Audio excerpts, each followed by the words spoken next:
இறுதியாக திரு கரு பழனியப்பன் அவர்கள் இந்த சினிமா மோகம் சமூகத்தை பின்னுக்கு தள்ளவில்லை என்ற அணி சார்பாக பேசுகிறார். எனக்கு இந்த தலைப்பு ஒரு சின்ன குழப்பத்தை தந்துச்சு, ஊடாட்டத்தை தந்துச்சு. சமூக பிரச்சனைகளை பின்னுக்கு தள்ளுகிறதா சினிமா மோகம்னா, சமூக பிரச்சனைகளை சினிமாவில் சொல்லாம சினிமா பின்னுக்கு தள்ளிருச்சா? அது ஒரு அர்த்தம் வருது. அதுல சினிமாவுக்குள்ள சமூக பிரச்சனை சொல்றதே இல்ல, அப்படி ஒரு அர்த்தம் இருக்கு. அதுவான முதல்ல தெளிவுற தெரிஞ்சுக்கிட்டு இருந்தோம்ல. சினிமாவில் சமூக பிரச்சனைகளை சொல்றோமா அப்படின்னு யோசிச்சு பார்த்தா, திலகவதி அம்மா நிறைய படம் சொன்னாங்க. அந்த படம், அந்த படம், இந்த மொழி படம், இப்ப ஹிந்தி படம் ஒன்று வந்திருக்கு, இந்த படம் வந்திருக்கு. அம்மா உங்களுக்கு சொல்றேன், தமிழ்ல வந்த முதல் சயின்ஸ் ஃபிக்ஷன் எஸ் ஜே சூர்யாவுடைய நியூக்கு அப்புறம் தான் ஹிந்தி படம் வந்துச்சு. ராத்திரியானா சின்ன பையன், காலையில ஆனா பெரிய ஆளுன்னு. இப்ப சமீபத்திய படம் இன்று நேற்று நாளை. இப்ப நான் கொடுத்துருக்கு உதாரணம் சொல்லிட்டு இருக்க வேண்டியது இல்ல. எல்லோரும் எல்லா இடத்துலயும் இருக்கு, நம்ம எதை பிறக்கிறோங்கிறது மட்டும்தான். அப்படிங்கிறது தமிழ்ல எல்லாமே இருக்கு. எஸ் ஜே சூர்யான்னு சொன்ன உடனே சயின்ஸ் ஃபிக்ஷன் ஞாபகம் வரல. சயின்ஸ் ஃபிக்ஷன் ஞாபகம் வரலையே, ஃபிக்ஷன் தான் ஞாபகம் வருது. சமூக பிரச்சனைகளை தமிழ் சினிமா சொல்வது இல்லம்மா. நீங்க சொன்னீங்கல்ல 2 வருஷமா ஒரே விஷயத்திலே 2 வருஷம் 10 வருஷமா சொல்றது இல்ல. சமூக பிரச்சனையை எடுத்துக்கிறதே இல்ல சினிமா, அதுவும் குறிப்பா தமிழ் சினிமா எடுத்துக்கிறது இல்ல. நான் பகிரங்கமா அதை சொல்றேன் உங்களுக்கு. சாய்ராட்னு ஒரு படம், மராத்தி படம், சமீபத்தில் வந்த படம். நீங்க எல்லாம் பிறமொழி சொன்னதுனால சொல்றேன். சாய்ராட்னு ஒரு படம், மராத்தி படம். 4 கோடி ரூபாயில் எடுக்கப்பட்ட அந்த படம் 100 கோடி ரூபாய் வசூலிச்சிச்சு. அந்த படம் இன்றைக்கு தமிழ்நாட்டில் நீங்க எல்லோரும் பேசிக் கொண்டிருக்கிற ஆணவ கொலையை பத்திய ஒரு படம். ஆனா அந்த படத்துல சாதியின் பெயர் குறிப்பிடப்பட்டிருந்துச்சு. சாய்ராட்ல பெண்ணு இந்த சாதின்னு சொல்லுவாங்க பேரு, பையன் இந்த சாதின்னு பேர் சொல்லுவாங்க, கொல்ல வர்றவன் இந்த சாதின்னு பேர் சொல்லுவாங்க. அப்படி பேர் சொல்ற சூழல் தமிழ்நாட்டுல தமிழ் சினிமாவில் என்னைக்காவது வாய்ச்சிருக்கான்னு நீங்க சொல்லுங்க. சண்டியர்னு ஒரு தலைப்பு வைக்கிறதுக்கு கமலஹாசன் பட்ட பாடம் இந்த தமிழ்நாடு அறியும். இங்க சிக்கல் என்னன்னா, தணிக்கை குழுன்னு ஒன்று இருக்கு. படம் எடுத்து முடிச்ச உடனே, சரியா, அது நம்ம பேர் சென்சார் போர்டு சொல்லிட்டு தணிக்கை குழு தமிழ்ல. அது சென்சார் போர்டு இல்ல, அது central board of film certification. Certify பண்ணது படத்தை, ஆனா சென்சார் பண்ணிட்டு இருக்காங்க ரொம்ப நாளா. அந்த குழுவுல தமிழ்நாட்டுல மட்டும்தாமா கட்சிக்கு 2 பேர் இருக்காங்க. கட்சிக்கு 2 பேர் இருக்காங்க. எதை பத்தி நீ எடுக்கவே முடியாது. ஸ்பிரிட் எடுத்தாரு மலையாளத்துலங்கிறீங்களே, நான் இன்னொன்னு சொல்லவா? மலையாளத்துல படம் எடுத்தாங்க, அந்த படத்தை தமிழ்லயும் எடுத்தாங்க. மலையாளத்துல கதாநாயகி காங்கிரஸ் கட்சிக்காரருடைய மகன், கதாநாயகன் கம்யூனிஸ்ட் கட்சிக்காரன். கம்யூனிஸ்ட் கட்சியை சேர்ந்த கதாநாயகன் சொல்றான் கதாநாயகி கிட்ட, காலகாலமா ஏழைகளை சுரண்டி பிழைக்கிற காங்கிரஸ் கட்சிக்காரன் மகன் தானே நீ, அப்படின்னு அவன் பேசுறான். இதை தமிழ் சினிமால பேச முடியுமா நீங்க சொல்லுங்க. பேச தயார் நிமிஷம். காங்கிரஸ் தான் பேசிடலாம், அதிமுக அதே படம். அந்த படம் தமிழ் எடுக்கப்பட்டது. தமிழ் எடுக்கப்பட்ட பொழுது கவனமா கட்சி எல்லாம் அழிச்சுட்டாங்க. அதுல அந்த படத்தை நீங்க தமிழ்ல பார்த்து நினைத்தால் நிற்கும் பிருத்திவிராஜ் நடிச்சு. அப்புறம் என்ன செய்ய சொல்றீங்க? படத்தை எடுத்து முடிச்சுட்டு சென்சார் உள்ளவங்க கொடுத்துட்டு ஆளுக்கால் நீ இதை செஞ்ச நீ இதை செஞ்சு கேட்டே இருப்பாங்க. அபிராமி ராமநாதன் போன்ற பெரிய மனிதர்கள் எல்லாம் போய் 5 கோடி ரூபாய் செலவழிச்சுட்டு ஐயா படத்தை கொடுங்க, ஐயா படத்தை கொடுங்க, ஐயா படத்தை கொடுங்கன்னு சொல்லுவாங்க. திலகவதி போன்ற இலக்கியவாதிகள் எல்லாம் அடடா பரவாயில்லன்னு சொல்லிட்டு அடுத்த கதையில் எழுத போயிருவீங்களா?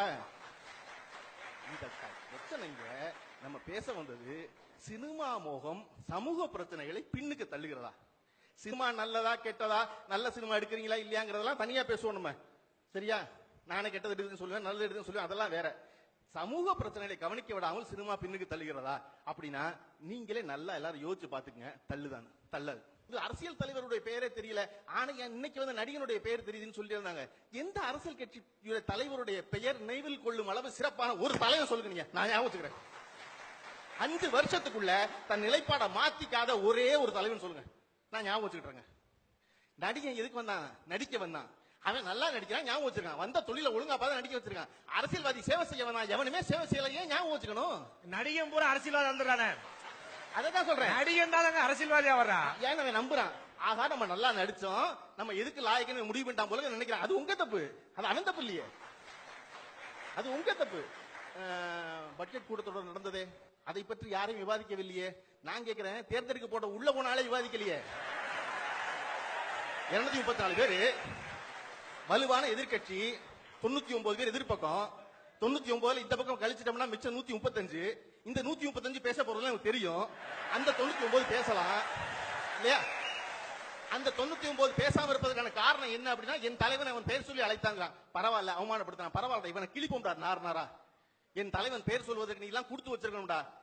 எதுக்காட என் தலைவர் பேர் சொல்லக்கூடாது? நல்லா சொல்லுங்கடா, பேரே சொல்லுங்க, வைக்க சொல்றதுக்கு தான் பேர் வச்சிருக்குன்னு சொல்லிட்டு இந்த 99 பேர் உள்ள உட்கார்ந்து இந்த பட்ஜெட்டை நாரா கிழிக்கிறதா, அதை விட்டுவிட்டு காலையில சொல்லி வந்துடுறதா? சினிமாவுக்கு வர்றவர்கள் எல்லாம் பேசணுமா, விட்டு போட்டவர்கள் எல்லாம் பேசணுமா? நீங்க முதல்ல பேசுங்க. அதுக்கு சம்பளம் வாங்குறீங்க மாசம் மாசம், நீங்க பேச மாட்டேங்கிறீங்க. சமூக வலைதளங்கள் எதுவுமே குறிப்பிடல சொல்றீங்களே. பியூஷ் மனுஷ்ங்கிற ஒரு சுற்றுப்புற சூழலை கூட அடிச்ச பொழுது முதல்ல சொன்னது பேஸ்புக் தானே சொல்லுச்சு. எந்த பத்திரிகை சொல்லுச்சு? எந்த பத்திரிகை சொல்லியே? எந்த தினசரி மறுநாள் போடவே இல்லையே. 4வது நாள் தானே போட்டுச்சு பேப்பர். 4வது நாள் தான் செய்தியில பேப்பர் செய்தியாவே ஆகுது. நான் இன்னொன்னு உங்களுக்கு கேட்கிறேன், இந்த பிரச்சனை சமூக பிரச்சனைய பின்னுக்கு தள்ளுவது சினிமா மோகம் இல்ல, ஊடகங்கள் திட்டமிட்டு பின்னுக்கு தள்ளுது.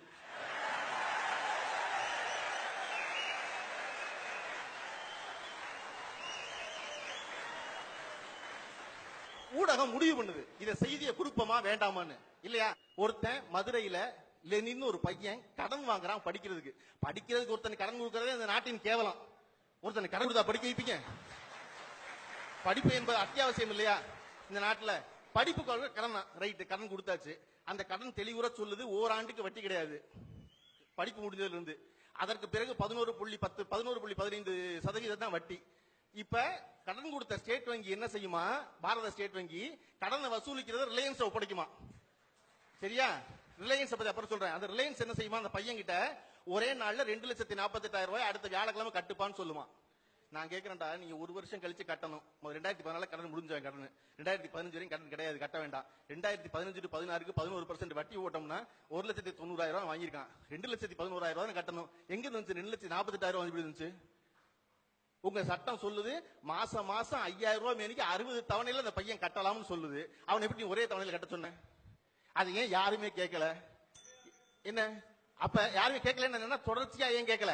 அப்ப கபாலி பார்க்கணும் தொடர்ச்சியா முடிவு பண்றது ஊடகம் தான் முடிவு பண்ணதே ஒழிய, இந்த பையனுடைய பிரச்சனையை வேணாம் முடிவு பண்றது ஊடகம் தான் முடிவு பண்ணதே ஒழிய சாதாரண சமூகம் இல்லைங்கிற.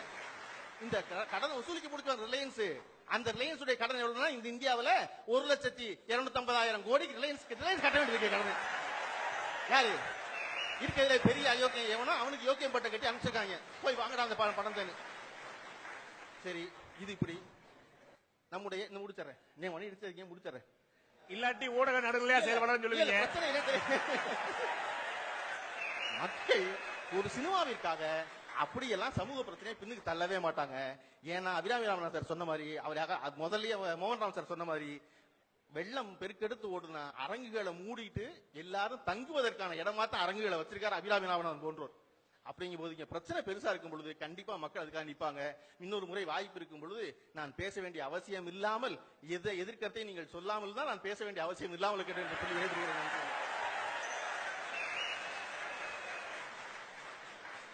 மிக உணர்ச்சிகரமான பேச்சு. நான் ஏற்கனவே அறிமுக உரையிலே சொன்னது போல மிக ஆழமான ஒரு புரிதலோடு இருக்கக்கூடியவர். பல அரசியல் விஷயங்களையும் கூட பேசினார். அரசியல் கட்சி சார்பான பிரதிநிதிகள் இல்லைங்கனால அவங்க பதில் சொல்ல முடியாது. போற போக்குல ஓங்கி ஊடகத்தை ஒரு குத்து வேற குத்துனாரு. எதையும் தாங்கும் இதயம் இது, அதனால சமாளிப்போம் நம்ம.